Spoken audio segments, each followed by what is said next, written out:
Մեկնաձոր։ Ես ներողություն եմ խնդրում, մի քիչ ձայնս այն չէ։ Ոչինչ, շնորհակալ եմ։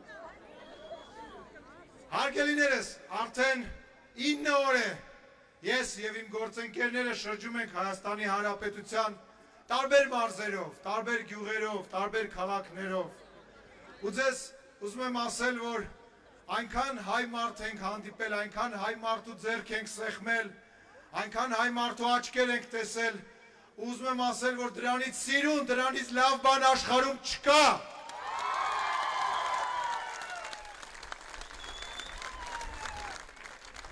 Այսօր մենք խոսենք շատ տարբեր բաների մասին եւ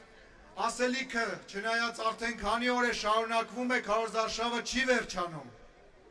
Եվ այժմ ես ուզում եմ խոսք տրամադրել իմ գործընկերոջը, մի վարքյան տեսնեմ ով է առաջինը։ Մեր ազգային ժողովի ամենահաճախ աշխատող տնտեսության ոլորտում պատգամավորներից մեկին, տնտեսական հանձնաժողովի ղեկավար Վապկեն Թունյանին, խնդրեմ պարոն Թունյան, համեցեք։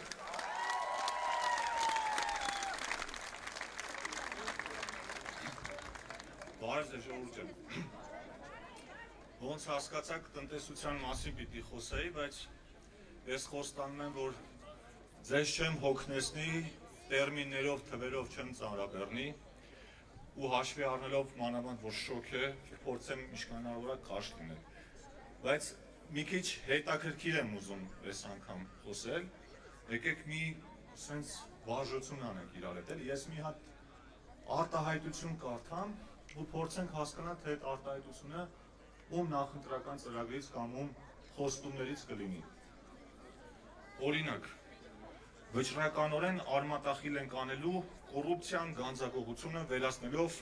դրանց ծնող շարժառիթները։ Սա ով խոստացած կլինի։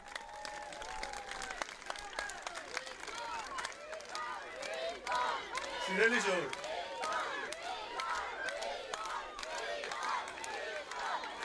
Ժողովուրդ ջան, հիմա մի բան կասեմ, որ ես էլ որ կարդայի այս նախադասությունը, կմտածեի, որ սա մեր խոստումներից է, ընդ որում 2018 թվականի խոստումներից, որովհետև մենք այս ուղղությամբ արդեն շատ բաներ արել ենք, բայց սա մեր քաղաքական հիմնական մրցակիցներից մեկի նախընտրական ծրագրից է։ Կարող եք ինքներդ գուշակել ում, էլի բաներ կան, հա, օրինակ վերացնելու ենք ճնշումը, սա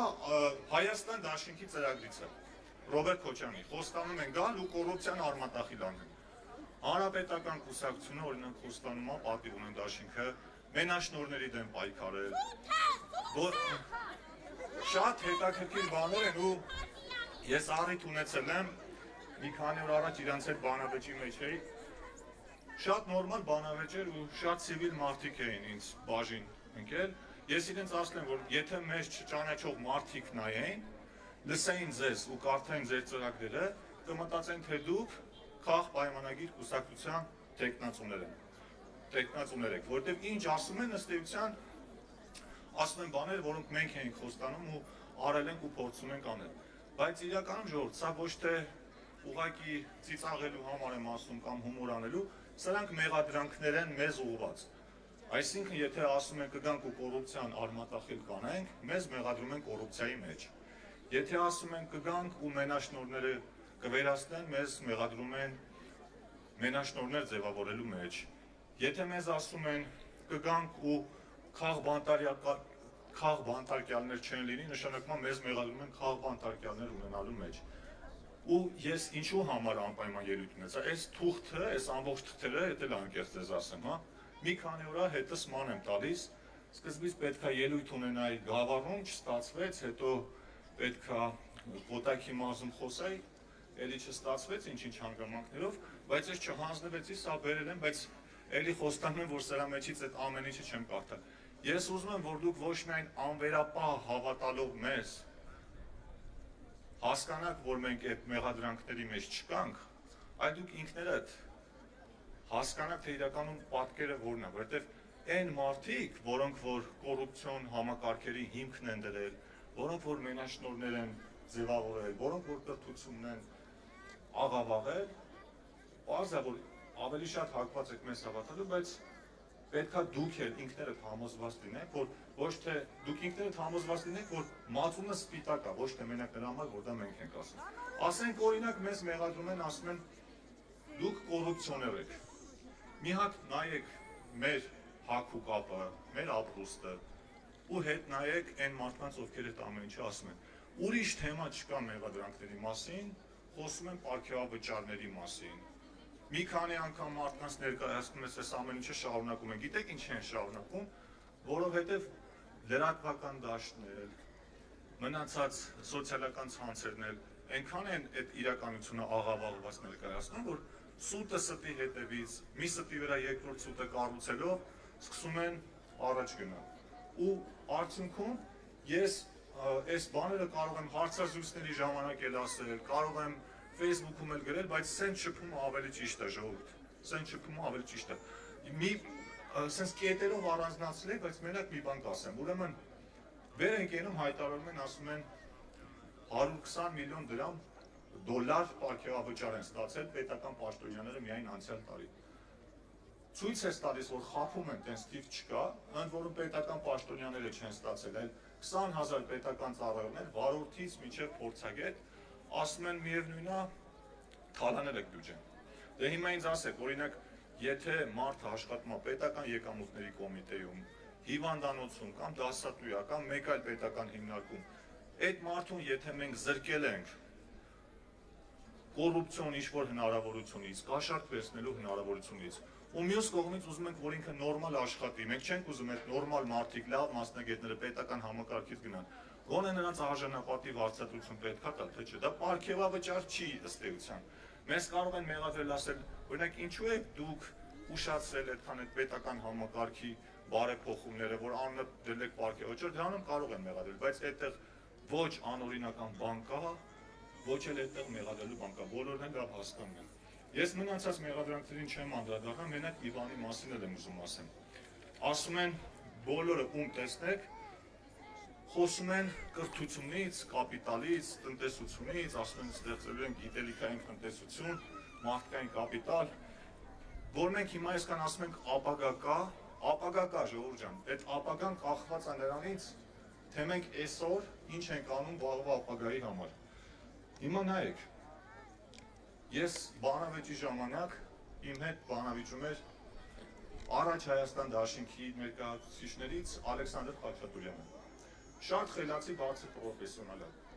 Այդ պետք է ընդունենք։ Ու ինչ ասեց, ասում է, ես որ էկոնոմիկայի նախարարների հետ հանդիպում եմ, ասում եմ, որ իրական էկոնոմիկայի նախարարը դուք չեք, կրթության նախարարն է, որտեղ կախված նրանից, թե դուք երեխեքին այսօր ինչ կրթություն եք տալիս, 10-15 տարի հետո մենք ունենալու ենք այդ որակի տնտեսություն ու այդ որակի կադրեր։ Հիմա եթե մենք այսօր ես էլ իրեն ասացի, եթե հիմա մենք այսօր այս վիճակում ենք, ուրեմն նշանակում է սրա իրական էկոնոմիկայի պատասխանատուն են 10-15 տարվա ընթացքում ձեր տված կրթության որակն է։ Մի երկու թիվ էլ բերենք, ուրեմն 2018 թվականին Համաշխարհային բանկը առաջին անգամ հրապարակել է մարդկային կապիտալի ինդեքսը։ Այսինքն դա նայում է, թե երեխաները այսօր որ կրթություն են ստանում ու առողջապահական համակարգում ինչ-որ ծրագրերի են մասնակցում, իրանք որ դառնան չափահաս, ինչքանով իրանց պոտենցիալը կօգտագործեն։ Այդ ցուցակում ԱՊՀ երկրների շարքում մենք նախավերջին տեղում էինք, նախավերջին տեղում, մեզնից հետ էր միայն Տաջիկստանը։ Սա նշանակում է, որ եթե այդ տեմպով շարունակեր, մենք 10-15 տարի հետո բոլոր երկրներին ամեն ինչով զիջելու ենք։ Հիմա այս վերջերս 20 թվականի զեկույցը հրապարակվել է, բայց Ադրբեջանից, Վրաստանից առաջ են կանցել, հիմնականում նրա հաշվին, որ իրանք են հետ գնացել ու լիքը բան կա անելու։ Կամ օրինակ խոսում են նորարարական տնտեսության մասին, մի քանի ցուցանիշներով տնտեսական բարդության, օրինակ ասում են պետք է արտահանենք, ինչ արտահանենք։ Ու պետք է նես բան արտահանես, որ աշխարհը դրա կարիքը ունի, դու պիտի արտանես թանկ, բարդ ապրանքներ, դրա համար պիտի ունենաս մասնագետներ, բայց մենք տեսել ենք, չէ՞, մասնագետներ ունենք, թե չունենք։ Այսօր գործարարների հետ հանդիպում են, գլխավոր խնդիրը հարկերը չեն։ Գլխավոր խնդիրը կադրերի պակասն է։ Դրա համար ժողովուրդ ջան, երբ վարչապետը հայտարարում է, որ ասում է այսօր մանկապարտեզ ենք սարքելու, ու այդ մանկապարտեզը ոչ թե նրա համար է, որ մենակ երեխեքին տանենք, թողենք այլ կրթություն ստանան, դրանով հիմքը դնում ենք 10-15 տարի հետոյվա մեր տնտեսության, որովհետև մենք իրոք ուզում ենք ունենալ մի երկիր, որտեղ մեր երեխաները լավ են ապրելու ու գիտելիքը արժևորվելու է, ոչ թե փողով ծանոթով ընդունվելու են, փողով ծանոթով ավարտելու են, փողով կամ ծանոթով ընդունվելու են աշխատանքի, առաջ են գնալու ու ամբողջ համակարգերը աղավաղելու են։ Եթե այդ տարբերակով գնալու լինենք 2018 թվականին այդ հեղափոխությունը չէր լինի։ Եվ վերջում ամփոփեմ, մենք անցած տարի իրոք ծանր հարված ենք ստացել, շատ ծանր։ Բայց այդ ծանր հարվածը չի նշանակում, որ մենք պետքա հանձնվենք ու մտածենք, որ մեր հետ ամեն ինչ ավարտված է։ Այս մեզ պետքա ուժ տա, այդ մեր զոհված եղբայրները մեզ պիտի ոգևորեն, որ մենք կարողանանք մեր երկիրը առաջ տանել։ Մեզ հարցնում են նաև ինչի համար մենք ձեզ պետք է ընտրել, ամենապարզ ու կարճ պատասխանը, որովհետև մենք իրոք ձեր հետ ազնիվ ենք, ինքներս մեզ հետ ենք ազնիվ։ Կարող եք համոզված լինել, որ մեր հայտարարածը ու մեր մտքինը իրարից չեն տարբերվում ու ձեր մտածածից էլ չեն տարբերվում։ Այնպես որ սիրելի ժողովուրդ, խնդրում եմ հունիսի 25 գնալ ու կատարել ձեր ընտրությունը, ընտրել այն ապագան, որում որ դուք ուզում եք, որ ձեր երեխաները ապրեն։ Շնորհակալություն։ Երեքնաձորի ինչպես է տրամադրությունը։ Այս քանի օրը մամուլում աչքովս ընկավ հայտարարագրերը ընդդիմության, ժողովուրդ նայում ես իմ մասին են, չէ, սովոր են, չէ, իմ մասին, ինչը նոմա իմ մասին գրում են, հիմա նայում եմ այդ հայտարարագրերը, ժողովուրդ ուրեմն առաջի 10-20 համարների մեջ, մարդա 10 բնակարան, մարդա մի քանի միլիոն դոլար գրանցված, ու որ նայում ես, պետական պաշտոնյա են եղել տարբեր տարիներ և ոչ մի բիզնեսով ասում են, թե չեն տիրապետել։ Անունները կան, դուք էլ կարող եք բացել նայել ձեր եզրակացությունները անել։ Սովոր են մեր մասին խոսել, սովոր են հնարել, բայց երբ որ ժամանակը գալիս է, լռում են ջուրները, բերանները, հավաքած ձենները դուրս չի գալիս։ Այսօր ասում են, մենք բանավեճի չենք գա,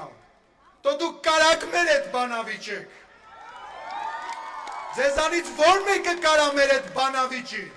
որ մեկիս հետ կարա բանավիճի, դուք մտնեք սենյակները, հավաքեք աշխատողներին և նույն բանը կրկնեք, տպավորություն ստեղծեք, որ իբր ժողովրդի հետ կապ ունեք, դուք ոչ ժողովրդի հետ կապ եք ունեցել երեկ, ոչ կապ ունեք այսօր։ Ոչնել դուք ասեցիք, ես չասեցի, ոչ է վաղն եք ունենալու։ Դե մեջներդ մարդ կա, որ ասելիք ունի, եկեք բանավեճի ասեք, թե չէ տենց թաքնվելով, մի հատ վիրավորական բառ ասելով դիմացինին, որ քեզ այդ բառը չասեն, տենց չի լինի։ Այո, չի երիքի։ Այժմ խոսքը տրամադրում եմ ազգային ժողովի պատգամավորի թեկնածու մեր լավ գործընկեր Սիսակ Գաբրելյանին, համեցեք։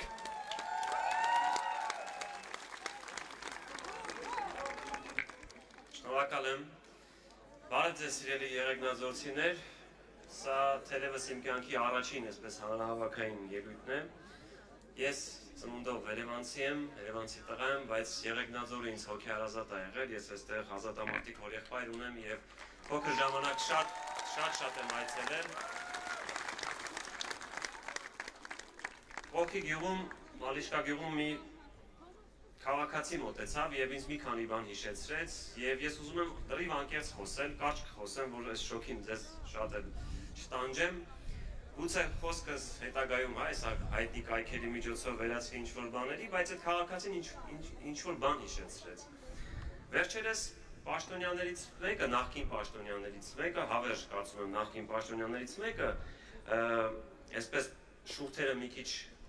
ծռերով խոսացող պաշտոնյանից մեկը ասում էր իմ ժամանակ կոռումպացված պաշտոնյաներ չեն եղել։ Եվ այդ պահին անկեղծ ասած առաջինը որ միտքս եկավ, ուզում եմ ասեի քուրս, բա Արմեն Ավետիսյանը ով ա եղել, օրինակ, Մաքսային ծառայության ղեկավարն էր, որ այնքան ունեցվածք է դիզել եւ այն հայտնի հյուրանոց հետո չեմ սխալվում, հենց ինքն էլ վերադարձրեց պետության։ Իհարկե քիչ է դեռ վերադարձրել։ Այդ ամեն ինչը երևի այդ ձեզանից մեզ բոլորից գողացածի համաձայն եմ ձեզ հետ, գուցե 3%-ն, այո։ Բայց եկեք նաեւ համաձայնվենք, որ 30 տարվա գողացածը օբյեկտիվորեն նաեւ 1-2 տարում հնարավոր չէր վերադարձնել։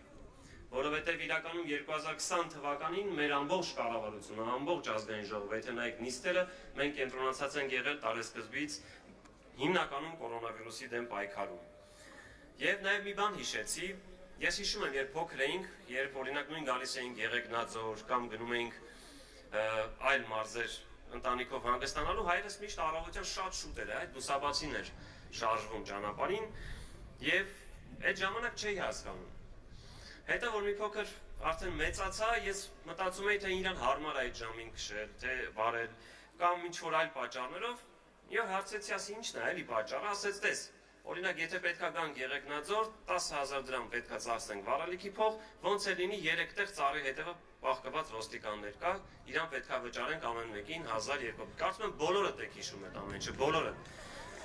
Եվ այս ամեն ինչը անցյալում է, ես հիմա չեմ էլ ուզում մեղադրել անկեղծ ասած մեր այդ ոստիկաններին, որովհետև բոլորս ենք հասկանում, դրվածքն է այդպեսին եղել եւ շատերը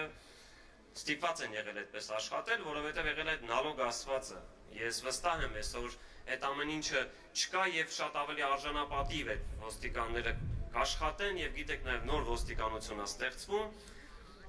Եվ հուսով եմ նաև այդ լավ փորձը մենք կկարողանանք մայրաքաղաքում կիրառել եւ կտարածենք նաև ամբողջ մարզերում։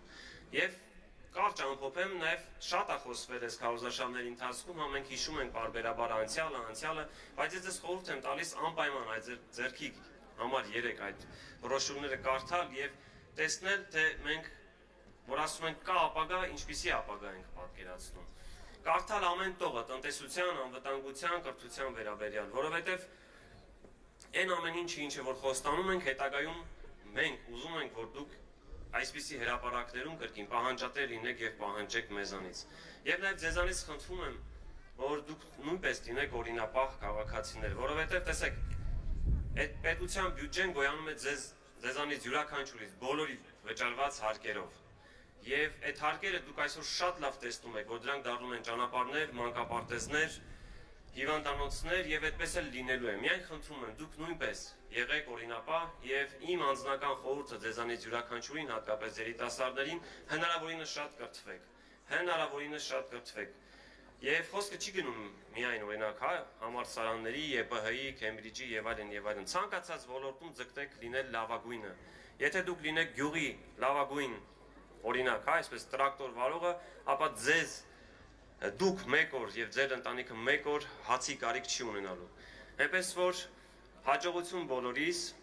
եւ ես նույնպես այլ բան չասեմ, այո, ապագա կա, շնորհակալ եմ սիրելի եղեգնաձորցիներ։ Մենք հնարավորինս կարճ ենք փորձում լինել հաշվի առնելով Կիզիչ արևը։ Մի կարճ ինֆորմացիա էլ ասեմ, այն օրը կարդացի մի հատ ինչ որ հարցում աչքովս ընկավ, ըստ որի ընդդիմության մի հատ կուսակցություն ունի 24%, իսկ իշխանությունը 23%,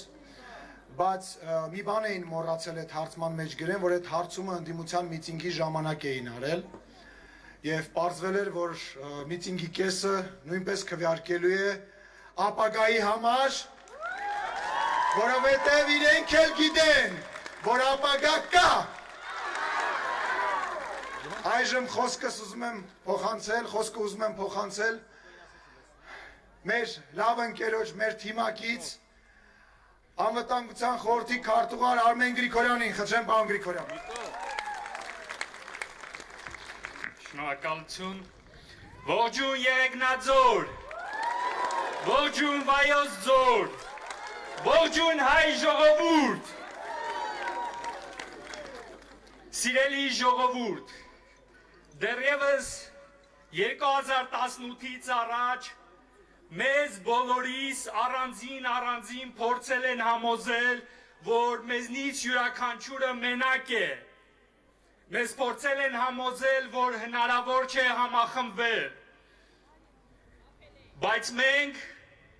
հավատացել ենք 2018-ին փողոց ենք դուրս եկել, վերագտել ենք իրար եւ համոզել, որ մենք մի մեծ ուժ ենք։ Եվ մենք կերտել ենք մի մեծ հաղթանակ, որի անունն է հեղափոխություն։ Սիրելի հայրենակիցներ, նույնը մեզ փորձել են անել նոյեմբերի 9-ից հետո։ Նոյեմբերի 9-ից հետո նախկին իշխանավորները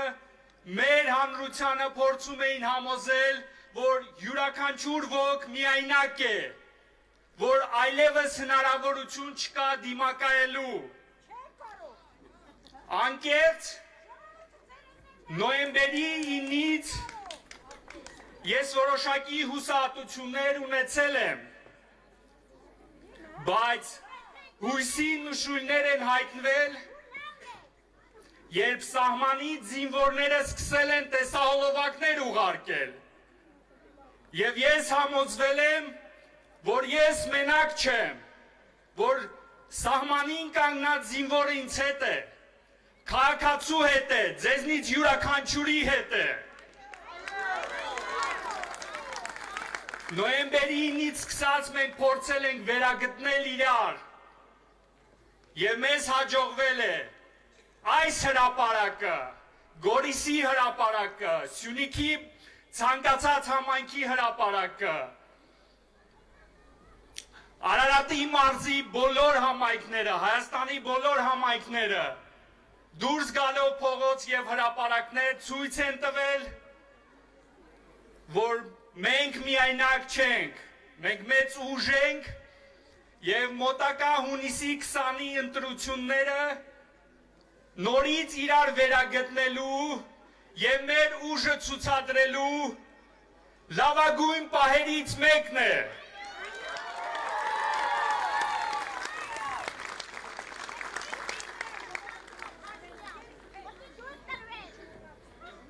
Մեզ նաև փորձել են համոզել կամ հանրությանը համոզել, որ պատերազմի պատճառները գտնվում են այս 3 տարվա մեջ, բայց իրական պատճառները պատերազմի վերջին 30 տարվա կառավարումն է եւ համեմատությունը 3 տարվա միջև։ Նախկին իշխանությունը 99 թվականից 2007 թվականին ռազմական բյուջեի վրա ծախսել է $1 միլիարդ։ Մենք 3 տարվա կառավարման ընթացքում ծախսել ենք $2 միլիարդ, 2 անգամ ավել։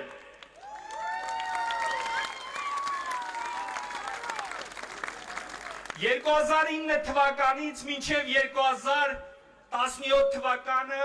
Հայաստանի ռազմական բյուջեն ավելացել է ընդամենը $50 միլիոն։ 2018 թվականի մեր իշխանության գալուց 7 ամիս հետո մենք ռազմական բյուջեն ավելացել ենք $200 միլիոն։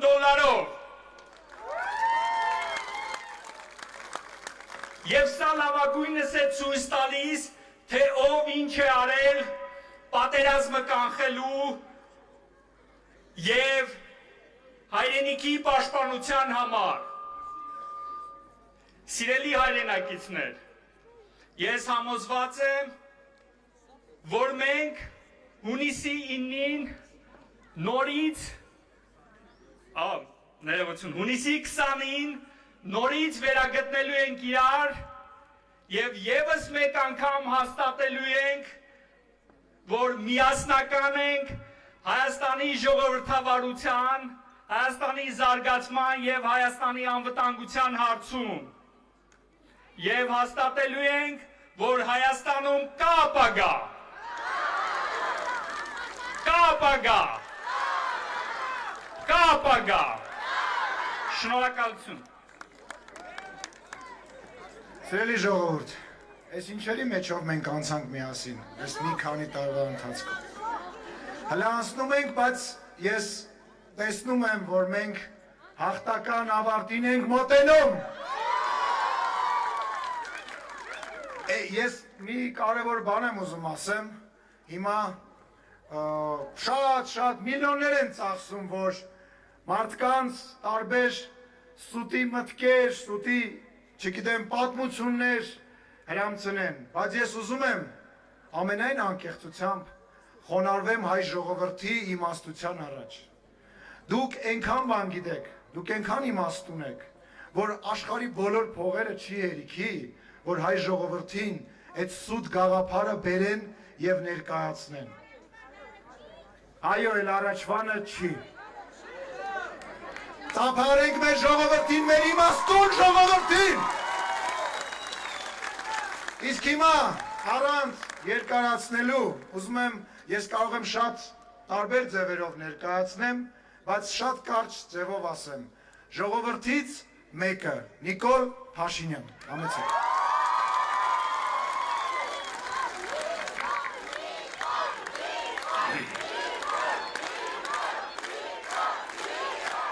Սիրելի երկնաձորցիներ, Հայաստանի Հանրապետության հպարտ քաղաքացիներ, ողջունում եմ բոլորին։ Բայց նախ մեկ րոպե լռությամբ հարգենք 44-օրյա պատերազմի եւ ընդհանրապես հայրենիքի համար իրենց կյանքը տված մեր բոլոր նահատակների հիշատակ։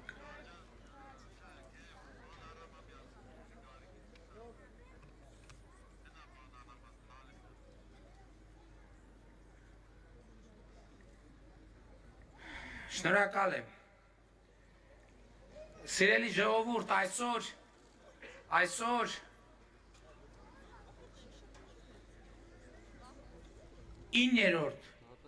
9-րդ չէ օրինակ Հարուզաշավի, եւ մենք եւ Երկնաձորը վերջին մարզկենտրոնն է, որտեղ մենք հանդես ենք գալիս։ Եվ 9 օրերի ընթացքում մենք կարող ենք արձանագրել,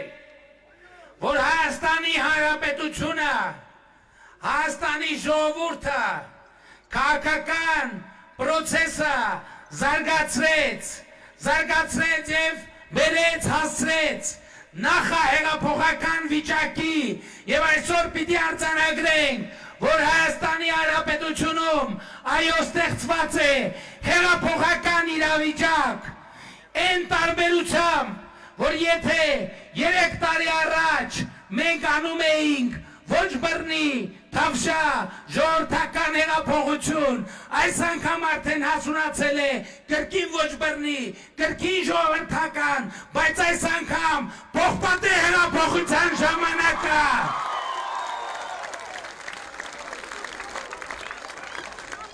Եվ վաղը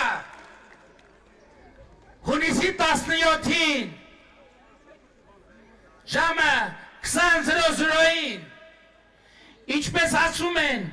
ճշմարտության ժամն է եւ Հայաստանի քաղաքացիները տասնյակ հազարներով պիտի մեկտեղվեն Երևանի Հանրապետության հրապարակում ի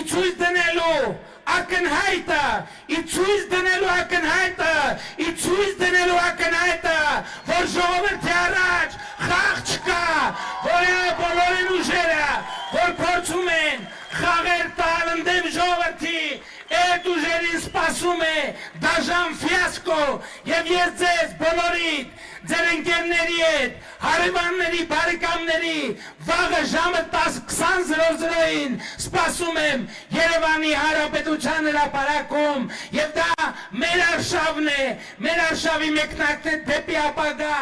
դեպի երջանիկ ազատ եւ հզոր Հայաստան եւ մենք բոլորս պիտի ցույց տանք, որ այդ ճանապարհի ճամփորդներն ենք, որ մենք ոտք ենք դրել այդ ճանապարհին եւ այդ ճանապարհին գնալու ենք միջև վերջ եւ մեր երեխաներին հասնելու ենք այդ հանգրվանին, որը կոչվում է ազատ, հզոր եւ երջանիկ Հայաստան եւ մենք անպայման դա անելու ենք, դա ուղղակի խոսք չէ, վերնագիր չէ, դա խոստում է, դա մուխտ է, դա մի պայման է, որ մենք կնքում ենք այսօր իրար հետ, իրար աչքերի մեջ նայելով, իրար զգացմունքներ, հավատարմություն, նվիրվածություն եւ վճռականություն փոխանցելով եւ ուրեմն Հայաստանի Հանրապետությունում ապագա կա, ապագա կա, ապագա կա, ապագա կա, պահը հասունացել է եւ Հայաստանի ժողովուրդը պիտի իր պատասխանը տա հոկտեմբերի 27-ի կազմակերպիչներին, Կարեն Դեմիրճյանին եւ Վազգեն Սարգսյանին սպանածներին, մեր երեխաների ապագան սպանելու փորձ արածներին, Մարտի 1-ի ոչրագործներին, Պողոս Պողոսյանին, Զուգարանում ծեծելով սպանածներին, սեփական երկիրը եւ ժողովուրդը կեղեքացներին, հունիսի 20-ին Հայաստանի Հանրապետության ժողովուրդը պիտի գնա ընտրական տեղամասերում վերահաստատի իր իշխանությունը վերցնելով քվեաթերթիկ համար 3-ը։ Մենք շատ ենք խոսում մուրճի մասին, բայց մոռանում ենք խոսել մեխի մասին։ Մուրճը հունիսի 20-ին մուրճն է, իսկ մեխը համար 3 քվեաթերթիկն է։ Հունիսի 20-ին վերցնում ենք մեր մուրճերը, գնում ենք ընտրական տեղամասեր, վերցնում ենք մեր մեխերը եւ մեր երեխաների ապագայի շինության անկյունակարն ենք դնում, ամենակարևոր մեխն ենք խփում այս մուրճով համար 3 քվեաթերթիկով, արձանագրելով ժողովրդի հաղթանակը եւ ապագայի հաղթանակը։ Մեր քարոզարշավը ցույց է տալիս ժողովուրդ, որ ժողովուրդը իր որոշումը արդեն կայացրել է, որ ժողովուրդը արձանագրել է, որ ապագայի հաղթանակը այլ ընտրանք չունի եւ ուրեմն մնում է միայն դե յուրե գնալ ընտրական տեղամասեր հունիսի 20-ին եւ մեխը խփել այդ ապագայի շինության մեխը եւ ելի եմ ասում այս գործիքից շատերը արդեն սկսել են վախենալ, հոգեխար գարմունքի մեջ ընկնել, ցնցումների մեջ ընկնել, ասուլիսներ տան հատուկ սրա մասին, բան էին անում, ասում ենք, չէ ձեզ, ասում ենք մեր ուսապարկի նյարդերի հետ մի խաղացեք, վերջը ինչ ուզում էիք ստացաք և ստանալու եք, հունիսի 20-ին, բայց սա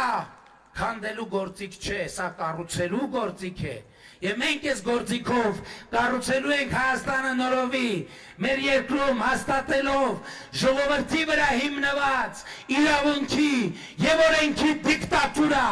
անարարքելի կարգ ու կանոն, սա եղել է մեր ժողովրդի պահանջը եւ մենք մեր ժողովրդի պահանջը ի կատար ենք դարձելու հենց հունիսի 21-ից, բայց հունիսի 21-ը միշտ վաղը 20:00-ին Հայաստանի Հանրապետության բոլոր մարզերից, բոլոր քաղաքներից, բոլոր գյուղերից, բոլոր թաղամասերից, բոլոր շենքերից, բոլոր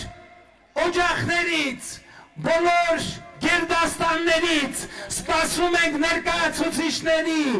Հայաստանի ժողովրդական իշխանության թիվ 1 խորհրդանիշում Երևանի Հանրապետության հրապարակում եւ ուրեմն ապագա կա, ապագա կա,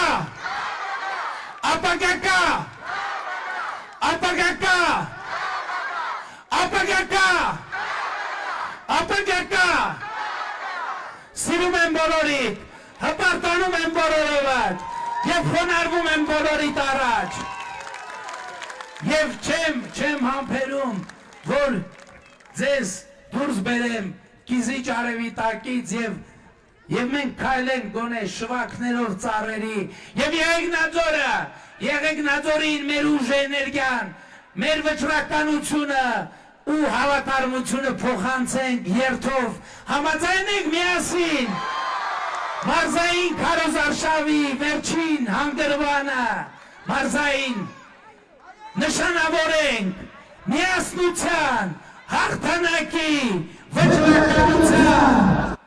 եւ հեղափոխության երթով, պողպատե հեղափոխության երթով, որով այս ընտրություններին ժողովուրդը մեր միասնական թավշե մանդատը փոխարինելու է պողպատե մանդատով եւ հիշեք ժողովուրդ, դրա համար մեզ պարզապես ընտրություններում հաղթանակ հարկավոր չէ, մեզ հարկավոր է ստանալ առնվազն 63% ձայն եւ մենք ժողովրդից ստացել ենք այդ խոստումը, այդ հավաստիացումը եւ հունիսի 21-ին ժողովրդական իշխանության հաղթանակն է վերահաստատվելու եւ ուրեմն կեցցե ազատությունը, կեցցե Հայաստանի Հանրապետությունը,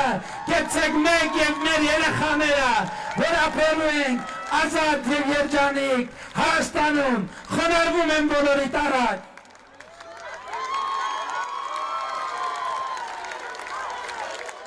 Նիկոլ Վարչապետ, Նիկոլ